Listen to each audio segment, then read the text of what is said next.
Now, I know that your Instagram and, all celebrities, they want everything to look like, their world is picture perfect. Their marriage is all, roses and diamonds. But I know that there are struggles in every relationship. Have you and Monette had any kind of struggles that you've had to get through in your relationship? No. I've never had any struggles. All right, moving on. In my relationship ever. Yes, of course. So having been a survivor of sexual assault when I was a kid, there was definitely some trauma that I brought into our marriage, and it was hard for me to understand how many issues I had prior to getting married. And it wasn't until in marriage that I discovered, man, like I'm still wrestling with a lot of porn addiction and a lot of things that are super heavy that I didn't understand how bad it was until being on the other side of being married. And I bought into the myth that like once you get married, marriage and sex in marriage is just going to solve all your problems. Totally not what happened. And I wish I would have gotten help and got therapy and got counseling and all that kind of stuff before getting married. I think that probably would have been very, very healthy, but you just don't know what you don't know. So in 2008, when I got married, therapy wasn't something we talked about a whole lot.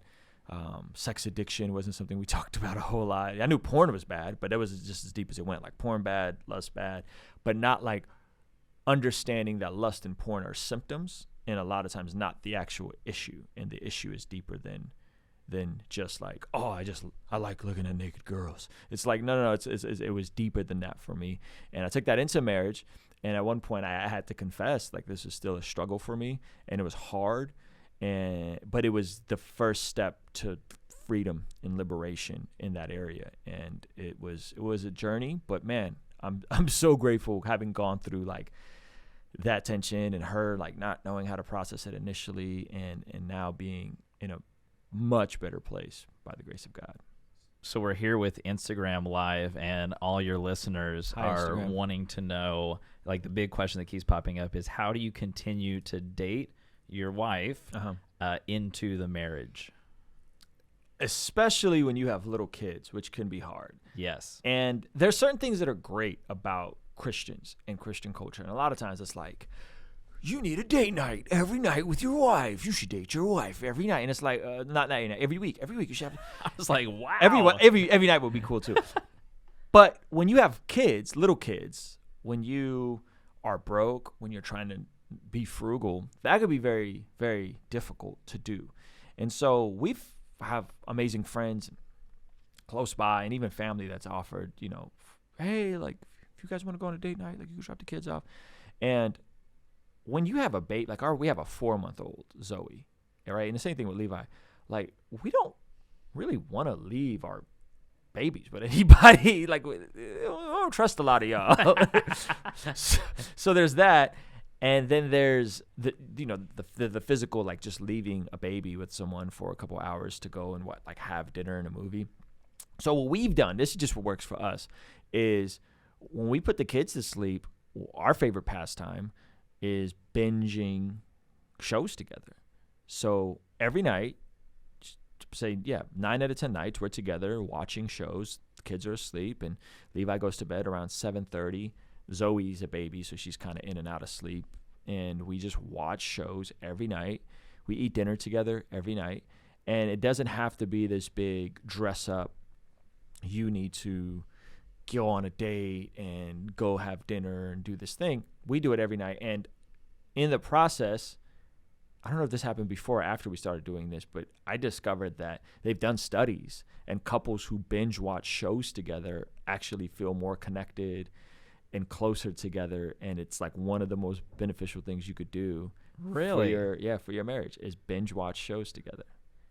Wow, that kind of like shocks me, because I feel like a lot of the things I hear is like you got to be physical with your significant other, and I'm not talking about in the bedroom. I'm saying like going out and doing exercises or going to events or climbing, whatever.